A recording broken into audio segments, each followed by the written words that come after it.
So in today's video, I'm going to show you how you can recover the audio or video of a specific section of a clip in your big messy timeline using the free version of DaVinci Resolve. So let's get right into it.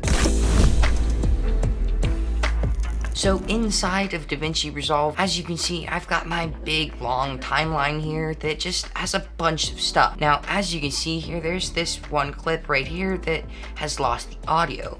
So if we play that through, you can see it just doesn't have anything, which is not what we want. This clip is supposed to have audio. Now, as you can see here, we could look at the clip name or numbers, right click on that, and then go over to find in media pool, and this would work great, but there's a much faster way to do this. So what we need to do is go ahead and hover over this section of the clip, click on it, and then come right under here, and this is called source tape. So if you click on that in the preview window, it will pop up that exact section of the clip, audio and video. So if I'm hovering over the window right here, you can see I've got video, audio, or if I want to just drag down both, I can simply just click and drag from here.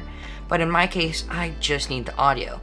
So if I drag that down, as you can see, it fits perfectly, and now my audio is back and lined up with my clip without having to try and scrub through and find that section and then just manually line it up, which probably wouldn't work out too well. So if this video is helpful, or maybe you liked it, go ahead and click on this one next, and I'll see you in the next one.